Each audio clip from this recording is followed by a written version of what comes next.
can you tell me what's the difference between the role that the women play in the literature about 10 years ago and the role now, at this moment?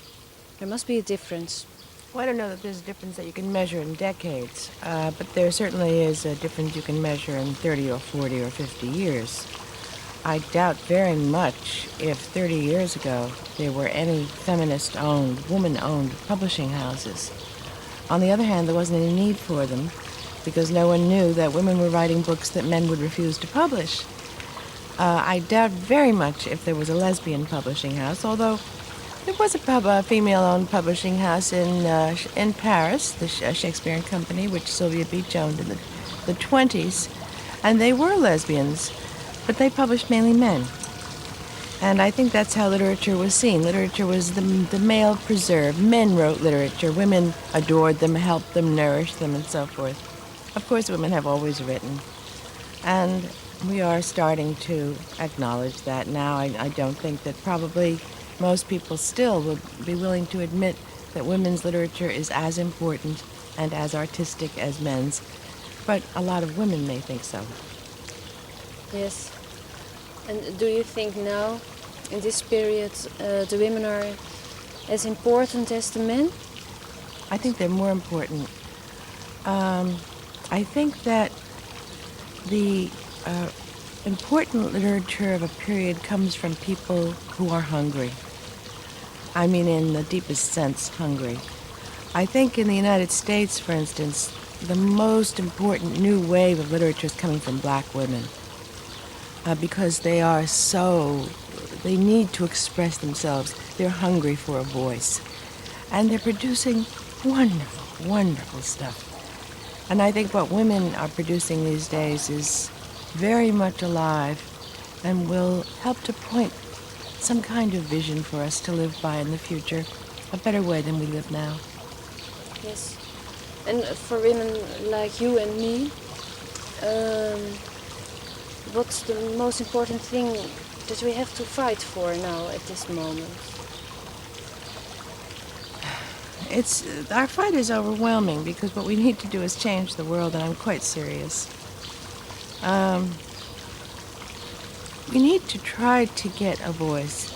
The most important thing that governments should be concerned with, the central concern of any country that calls itself a state, should be its children.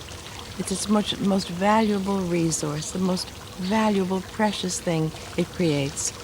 It's the only thing that nation cannot live without. A nation can live without roads or cars, but it cannot live without citizens. And the human race cannot continue without children. And yet, children are on the very bottom of the list in most national agendas, and trade and money and the power of the people in power and the greater power of the country itself, all of these things are far more important to governments than it's these children who should all be raised with enough food and education and in a safe place and in a beautiful place. It seems to me that's what women need to do. Now, how they go about doing that, how you get governments to listen, how you get the men who own these multinational corporations that really do run the world, it's not governments that run the world anymore, to listen to a thing like that, I really don't know. You try to get a voice. You try in any way you can. Yes.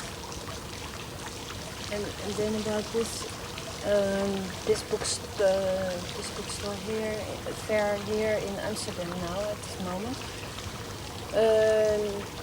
You and your colleagues call it feministic.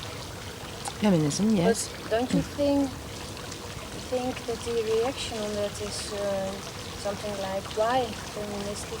Why a normal book fair for everybody? Why feministic in this time? Well, precisely because feminist books don't get published by a lot of normal publishers.